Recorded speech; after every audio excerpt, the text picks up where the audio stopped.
All still getting there. I can see one, two, the deep one from the last well. She's putting down, but think about this.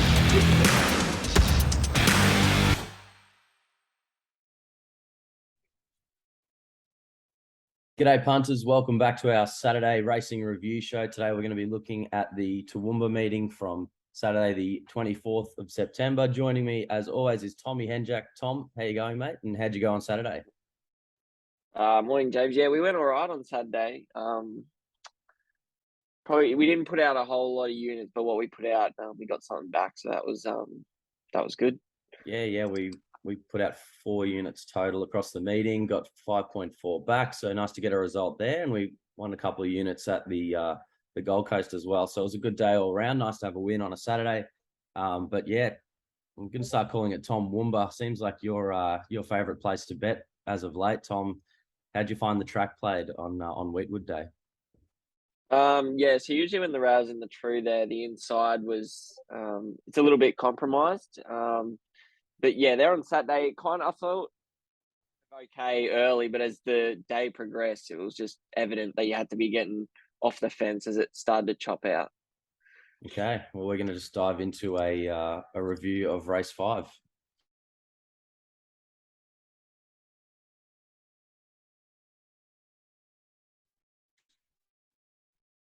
Okay, race 5 at Toowoomba from Saturday. We had 2 bets in the morning. We had a half unit on slow hands at BSP, roughly $17, and a half unit on Irukandji at $8.50. Tom?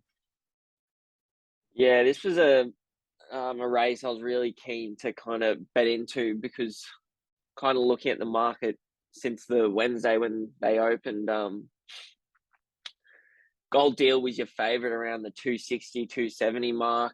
Don't Stop was around the $7.50 mark, and How to the Chief was about $8 as well. And you had 3 runners there in single figures, which I had kind of priced double the price of what they were in those early markets.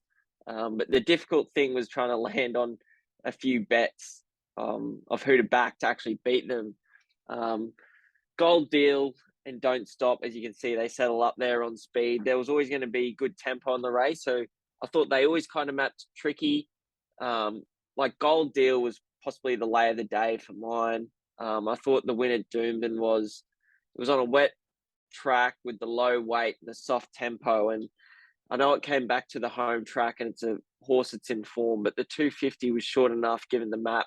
Ange Jones could only claim 1 kilo of a 3 kilo claim. Don't Stop, who settles outside the lead there, had Wendy Peel on from the wide gate. I'm still not sold that the horse is as dynamic over the mile, but given the way that I've potted those two, they've actually gone pretty good here. Like they went pretty hard in front. Gold Deals sat 3 wide the trip and gone okay. Don't Stop, he's just a really good racehorse who always puts in. But I'll kind of talk about the 2 runners that we backed. I was keen on Irukandji around that $9 mark. I thought that his first up performance had a lot of merit at Eagle Farm. He mapped really good with the informed jock, Brody Loy. I think he settles in that second pair one off with the navy colours with the pink hat. And his progression second up last preparation up to the mile was really good. He ran it behind Tamalade where he copped a really checkered run. Unfortunately for us, he was kind of backed into $3.80, started favourite and just didn't show up. Fair to say. I think he gets the run of the race and comes second last, and the stewards report revealed no abnormalities, so who knows what's going on there. Weird. And the other one we backed Slow Hands. Yeah, he went a bit ordinary too, but I never really like it when horses kind of settle outside their normal racing pattern. He's kind of settled there in the second pair on the hot speed, and he's just kind of been left a bit flat-footed there around the Toowoomba circuit. He's gone okay, but he doesn't have a whole flashing light on him to back him next start. The other unfortunate thing about this race was we couldn't refuse the last 2 starts from memory. We backed him at Eagle Farm where he was unlucky. He got shuffled back and just held up too long. And then we backed him last start at Doomben on the wet surface, and he went pretty ordinary, but and I knew that he wasn't a wet tracker. It was just I wasn't sure where he was going to get to on the map, and as it turned out, he ended up getting probably run of the race. He settled midfield in the best part of the track on the back of the favourite Gold Deal, and Jim Byrne gave him an absolute peach. I know he's been suited by the way the race has been run, but he really has rocketed through the line, and a really good performance. Okay, a couple of hard luck stories there in race 5 for us, but overall a good meeting, Tom. 2 runners to follow. I'll go to race 6. I think it's class 6. Be pretty strong reference for the next couple of weeks in similar grade. I think Linthorpe Lad trialled like a bomb before this preparation started. And I think his run there on Saturday was really good. He ran 3rd behind Rube Moss and Rathlin. And the other one is the 6-horse Snowfire. Probably not, I think it was probably out of his grade a bit in a race like this, but I think given the setup, it was only second up to the mile, a high pressure, not mile, 1300, sitting outside the lead. I think he's done a really, really good job to only finish 6, beaten 3 lengths. So I think Linthorpe Lad, Snowfire, even a horse like Ravaged Award, they're all going real good, and I think they can win another race in probably easier or a little bit easier grade next start. All right, we've got a big week ahead of us in racing here at Queensland. We've got Sunshine Coast on Wednesday, Gatton Thursday, Eagle Farm Goldie on Saturday, and Sunshine Coast Sunday. Tom, you'll be driving all around the state looking at that lineup. Well, John's on the Sunny Coast shift on Wednesday, which looks a really good card. I've done races 6, 7, 8, and I'm pretty keen on them. I'll be on the Gatton on Thursday. Obviously Eagle Farm, we love betting there on the Saturday. Gold Coast, been playing around with a few things lately. Okay. So that'll be interesting to bet there on the Saturday.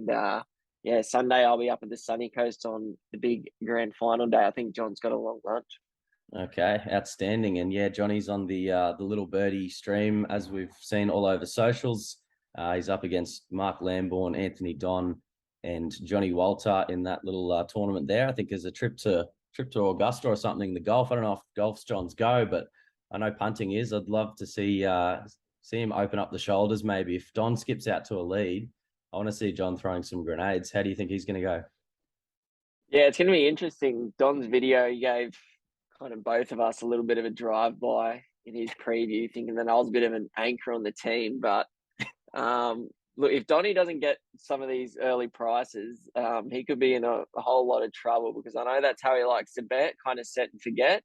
Whereas John will be waiting to see everything unfold. But I've been keeping a good eye on these New South Wales and Victorian meetings the last couple of weeks. Okay. And look, I'll be helping John prepare a little for those kind of meetings on the Saturday, and whether he decides to pull the trigger on some of those meetings, we'll wait and see. But there's a little surprise for the people watching at home there who want to invest on Saturday with the MacBet team. Oh, there's a little secret weapon in the back pocket. Love to see it, guys. And yeah, if you haven't seen the details of it, head to littlebirdie.tv. You can buy shares in John or anyone else you like there. I think $50 to $1,000 shares available.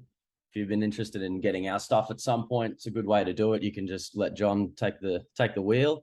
He'll be betting on most of the stuff we'll be on anyway. So get involved there. The bank is capped at 10K. So be sure to get involved and enjoy. But Tom, thanks for your time and good luck this week, mate. Thanks.